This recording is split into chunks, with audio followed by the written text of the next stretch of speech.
First movie ಅಲ್ಲ, very first movie. ಏನೋ ಏನೋ ಮಾಡಬೇಕು ಅಂತ ಇತ್ತು ಡಿಫ್ರೆಂಟು. ಆಮೇಲೆ ಇನ್ನೊಂದು ಏನಂದ್ರೆ ನಾವು ಕೇಳಿದ್ದು ಯಾವತ್ತು ಹೊಸಬ ಯಾರಾದ್ರು ಬಂದಾಗ ಈಸ್ ಎ ಮ್ಯೂಷಿಯನ್, ಒಂದು ಸ್ಟೈಲ್ ಬೇರೆ ಬರ್ಬೇಕು, ಬೇಸಿಕಲಿ ಬರ್ಬೇಕು ಯಾವತ್ತಂತ ತಂತನ ಅಂತ ತೋರ್ಸಕ್ಕೆ. ಸೊ ಐ ಥಿಂಕ್ ಆ ಪಿಕ್ಚರಲ್ಲಿ ಒಂದು ಗೊತ್ತಿತ್ತು ಡೆಫಿನೆಟ್ ಆಗಿ, ಆಗ ಹಂಸಲೇಖ ಅವರಿದ್ರು, ಒಂದು ಒಂದು ಟ್ರೆಂಡ್ ನಡೀತಾ ಇದೆ, ಜೋರಾಗಿ ನಡೀತಾ ಇದೆ. ಸೊ ನಾನು ಆ್ಯಕ್ಚುಲಿ ಸೌಂಡ್ ಸ್ವಲ್ಪ ಐ ಥಿಂಕ್ ಈ ಚಿತ್ರದಲ್ಲಿ ಬೇರೆ ಥರ ಮಾಡಕ್ಕೆ ಹೋಗಿದ್ವಿ. ಸೊ ಅದು ವರ್ಕೌಟ್ ಆಯಿತು. ಆಮೇಲೆ ಫಸ್ಟ್ ಚಿತ್ರ ಏನೋ ಮಾಡ್ಬೇಕು ಅನ್ನೋ ಛಲ ಇತ್ತು, ಅಷ್ಟು ಬಿಟ್ಟರೆ ಬೇರೆ ಜಾಸ್ತಿ ಎಕ್ಸ್ಪೀರಿಯನ್ಸ್ ಅಂತ ಇರಲಿಲ್ಲ. ನನಗೆ ಟೋಟಲಾಗಿ ವರ್ಕೌಟ್ ಆಯಿತು ಅಷ್ಟೇ. ಆಗಿನ ಮ್ಯೂಸಿಕ್ಕಿಗೆ ಈಗಿನ ಮ್ಯೂಸಿಕ್ಕಿಗೆ ಆಗ ನಾವು ಸೌಂಡಿಗೆ ಒದ್ದಾಡಬೇಕಿತ್ತು. ನಿಮಗೆ ರೆಡಿಮೇಡ್ ಸೌಂಡ್ ಅಂತ ಇರಲಿಲ್ಲ. ಪ್ರತಿಯೊಂದು ನಾವು ಎವ್ರಿ ಸೌಂಡ್ ಕ್ರಿಯೇಟ್ ಮಾಡಬೇಕಾಗಿತ್ತು. ಒಂದು ಸಿನ್ಸೈರ್ ಇಟ್ಕೊಂಡ್ರೆ ಒಂದು ಸೌಂಡಿಗೆ ನಾವೇ ಡಿಸೈನ್ ಮಾಡಬೇಕು. ಇವತ್ತು ರೆಡಿಮೇಡ್ ಸೌಂಡ್ ಇರುತ್ತೆ. ಸೊ ರೆಡಿಮೇಡ್ ಸೌಂಡ್ ಇರೋದ್ರಿಂದ ಕೆಲಸ ಕಮ್ಮಿ. ಯಾರು ಮಾಡೋದಕ್ಕೆ ಏನು ಮಾಡಿದ್ದು, ಏನು ಸೌಂಡ್ ಚೆನ್ನಾಗಿದ್ರೆ ನೀವು ಏನು ಹಾಕಿದ್ರು ಒಂಥರ ಕೇಳೋಕ್ಕೆ ನಿಮಗೆ ಮ್ಯೂಸಿಕ್ ನಿಲ್ಲುತ್ತಾ ಬಿಡ್ತಾ ಬಿಟ್ಟರು ಕೇಳುವಾಗ ಪರವಾಗಿಲ್ಲ ಅಂತ ಅನ್ಸುತ್ತೆ. So there is a lot of difference. ಈಗ ಈಸಿ, ತುಂಬ ಈಸಿ ಮ್ಯೂಸಿಕ್ ಮಾಡೋದು ಈಸಿ. ಮುಂಚೆ ನಮಗೆ ಒಂದು ಫುಲ್ ಆರ್ಕೆಸ್ಟ್ರಾ ಇದ್ರೆ ಮಾಡೋಕ್ಕಾಗ್ತಾ ಇರಲಿಲ್ಲ. ಆಮೇಲೆ ಮ್ಯೂಸಿಷಿಯನ್ಸ್ ಎದುರುಗಡೆ ನಿಲ್ಲೋ ಧೈರ್ಯ ಬೇಕು, ಯಾಕೆಂದ್ರೆ ಎಲ್ಲರೂ ನಮಗಿಂತ ಸೀನಿಯರ್ಸ್ ಇರುವಾಗ ನಾವು ಒಂದು ತಪ್ಪು ಮಾಡಿದ್ರೆ ಅವ್ರು ನಮ್ಮ ಬಗ್ಗೆ ಏನು ತಿಳ್ಕೊತಾರ ಅನ್ನೋ ಟೆನ್ಷನ್ ಬೇರೆ ಇರುತ್ತೆ. ಸೊ ಪ್ಯಾಟರ್ನ್ ಈಗ ನಾವು ಒಬ್ಬೊಬ್ಬರು ಸ್ಟುಡಿಯೋದಲ್ಲಿ ಕೂತ್ಕೊಂಡು ಮಾಡ್ಬೋದು, ಆಗ ಟೋಟಲಿ ಡಿಫ್ರೆಂಟ್ ಆಗಿತ್ತು.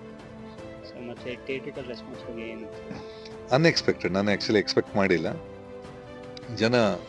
ನಾನು ಕೆಲವು ವಿಡಿಯೋ ನೋಡಿದೆ, ಎಲ್ಲ ಕೆಲವು ಥಿಯೇಟ್ರ್ ಗೊತ್ತಿಲ್ಲ, ಬಟ್ ಅಮೇಝಿಂಗ್ ರೆಸ್ಪಾನ್ಸ್. ಆ ರೆಸ್ಪಾನ್ಸ್ ನಾನು ಎಕ್ಸ್ಪೆಕ್ಟೇ ಮಾಡಿಲ್ಲ.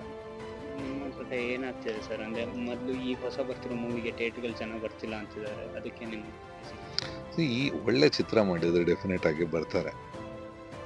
ಥಿಯೇಟ್ರಿಗೆ ಬರೋಲ್ಲ ಅನ್ನೋ ಮಾತು ಸುಳ್ಳು.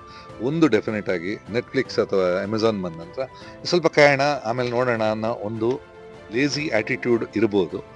ಬಟ್ ಯಾವತ್ತು ಕ್ರೇಜ್ ಅಂತ ಇರುತ್ತೆ ಅಲ್ಲ, ಈಗ ಒಂದು ನಮ್ಮಲ್ಲಿ ಹೇಳೋದು ಫ್ಯಾನ್ ವರ್ಷಿಪ್ ಆಗಲಿ ಅಥವಾ ಯಾವುದೋ ಒಂದು ತುಂಬ ಚೆನ್ನಾಗಿದೆ ಅನಿಸಿದ್ರೆ ಡೈರೆಕ್ಟಾಗಿ ಹೋಗ್ತಾರೆ.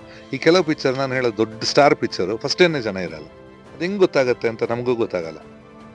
ಇಲ್ಲ ಪಿಕ್ಚರ್ ಅದು ಓಪನಿಂಗೇ ತಗೊಳ್ಳಲ್ಲ. ಕೆಲವುದು ಅನ್ಎಕ್ಸ್ಪೆಕ್ಟೆಡ್ಲಿ ಫುಲ್ ಓಪನಿಂಗ್ ಇರುತ್ತೆ. ನಾನು ಹೇಳಿದ ಕಾಸ್ಟು ಅದೇ ಆಗಿರ್ಬೋದು. ಸೊ ಜನನ ನಾವು ಜಡ್ಜ್ ಮಾಡೋಕ್ಕಾಗಲ್ಲ. ಬಟ್ ಏನೋ ಒಂದು ಸ್ಮೆಲ್ ಸಿಗುತ್ತೆ ಅವರಿಗೆ.